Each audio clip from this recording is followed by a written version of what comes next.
Bonjour, nous sommes le 31 décembre 2017. Je voudrais parler de plusieurs petites questions comme ça qui sont venues à divers titres dans mon champ de conscience.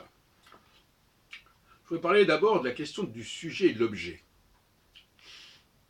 mais sous un angle un petit peu particulier qui est l'angle juridique et grammatical. Qu'est-ce qui nous appartient? Non, l'objet est quelque chose qui vient de nous ou qui est lié à nous d'une manière ou d'une autre. Il y a un lien entre le sujet et l'objet. Par exemple, là j'ai une écharpe. Cette écharpe, elle m'appartient parce que je l'ai sur moi. Maintenant, si je pose cette écharpe sur la table, est-ce qu'elle m'appartient toujours? Si cette écharpe se trouve dans ma chambre, dans mon bureau, on pourrait dire qu'elle m'appartient. En revanche, si je suis dans un espace public, ou dans la rue, et que je mets cette écharpe à quelques mètres de moi, est-ce qu'elle m'appartient toujours? Ou est-ce qu'elle est en quelque sorte abandonnée, ou elle peut être appropriée par n'importe quel passant? À Paris, par exemple, il n'est pas rare qu'on trouve des choses abandonnées, oubliées, et que l'on ait la possibilité de les ramasser, de les récupérer. Mais parfois, au fond, c'est quelqu'un qui n'est pas très loin et qui les a mis là en attendant. Et donc, s'il vous voit ramasser quelque chose qui lui appartient, il va vous dire: ah non, non, il y a un lien entre moi et cet objet. Ce lien, il n'est pas patent, il n'est pas évident, il n'est pas naturel en quelque sorte, il est affirmé par la parole, par le verbe qui dit ça c'est à moi. Je ne vais pas dire c'est à moi quand je porte cette écharpe sur moi. Si je dis c'est à moi, c'est que justement ça n'est pas à moi. Plus exactement, si je dis que c'est à moi alors que je ne l'ai pas sur moi, c'est donc que je vais préciser quelque chose qui n'est pas évident. Autrement, je n'aurais pas besoin de le dire. Vous laissez une valise quelque part, dans un coin, quelqu'un s'approche de la valise, vous dites: ah non, attention, c'est à moi. Maintenant, si la valise est sur vos genoux, c'est pas la peine de dire c'est à moi, puisque c'est évident. Et donc si quelqu'un vous prend votre sac et vous l'enlève, là on est en un vol, à la tire. En revanche, si quelqu'un touche à votre valise qui est à 3-4 mètres de vous, ce n'est pas un voleur. Il se dit que peut-être que cet objet n'appartient à personne, ou qu'il a été perdu, et à ce moment-là, bon, il l'emporte pour soit se l'approprier, soit pour le déposer aux objets trouvés, ou je ne sais où. Alors, bon, bien entendu, par exemple, si je dis ça c'est ma main, alors c'est encore plus à moi que mon écharpe, par exemple. Bon, c'est une évidence. Donc il y a des degrés. Quelqu'un qui me prend la main, ou qui me touche, ça ne relève pas juridiquement du même registre que quelqu'un qui me pique mon écharpe ou mon sac, ou quelqu'un qui va s'emparer d'un objet que j'ai laissé traîner ou que j'ai mis de côté, plus ou moins loin, pour je ne sais quelle raison. Ce sont des degrés successifs. Il y a 3 niveaux là. L'attaque physique à mon corps, le fait de me prendre quelque chose qui visiblement est à moi, mon écharpe, mon sac, ma valise qui est là, juste à côté de moi, et puis le fait de s'intéresser, de vouloir éventuellement récupérer un objet qui est comme ça éloigné de moi, mais qui pour moi m'appartient, mais qui ce n'est pas évident. Et là, effectivement, il y a un troisième degré d'appropriation qui, lui, n'est pas a priori, qui relève pas a priori de la justice. Il y a une sorte d'état de non-droit dans ce domaine-là. C'est un objet, bon, vous dites qu'il vous appartient, vous n'aviez pas, il n'était pas sur vous, il n'était pas en vous. Bon, vous dites que ça vous appartient, à la limite, il faut peut-être le prouver. Bon.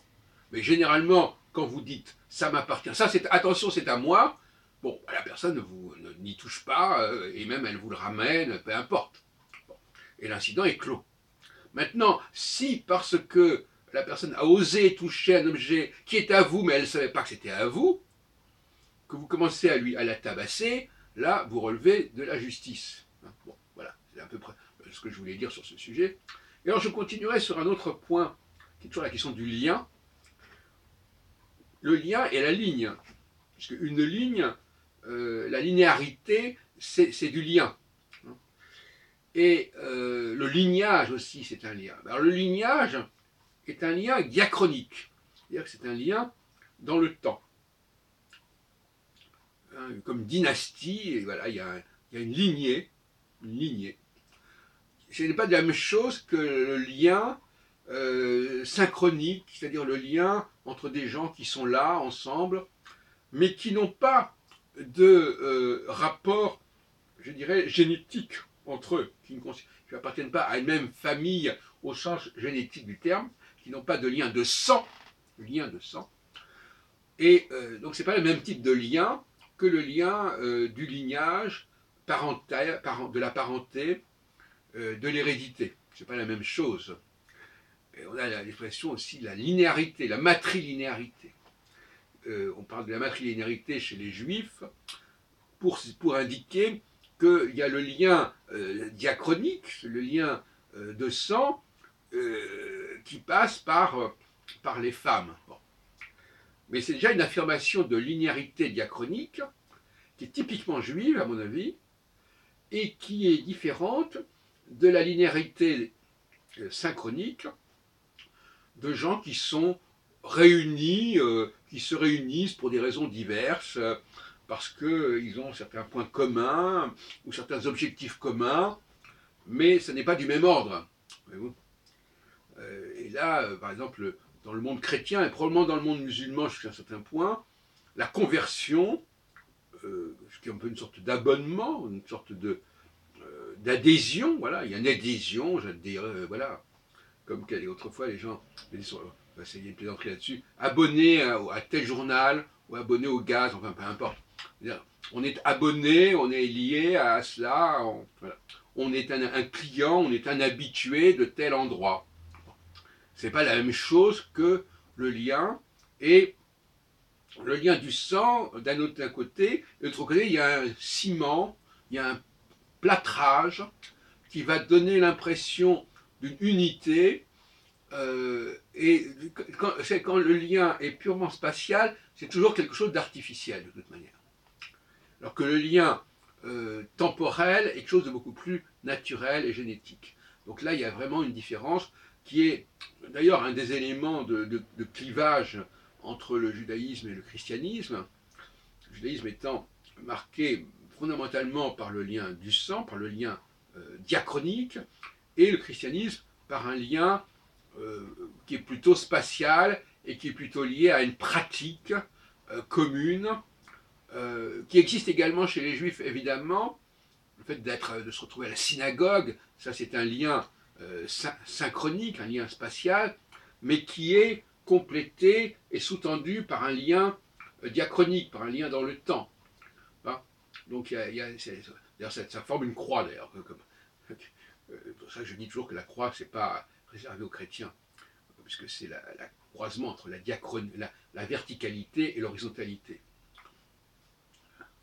Voilà quelques réflexions que je vous propose en cette fin d'année 2017, qui nous a vu mettre en ligne énormément de documents de toutes sortes. à commencer par cette nouvelle formule des cafés philo McDo, qui a un côté assez pittoresque et qui a une dimension pédagogique, à mon avis, assez forte, qui consiste non pas à faire des exposés ex cathedra, hein, où les gens disent ah oui, très bien, etc. Et il n'y a pas d'interactivité. Là, au contraire, on a l'interactivité. Et ça peut paraître assez brouillon, parce que les gens peuvent dire des bêtises et c'est corrigé, mais je crois que c'est tout à fait au cœur d'une véritable pédagogie. Et je rends hommage à Socrate, et je vous rappelle que j'ai mis en ligne il y a quelque temps euh, une petite pièce de théâtre qui s'appelle Les dialogues de Socrate, qu'on peut trouver sur Internet, qu'on peut télécharger.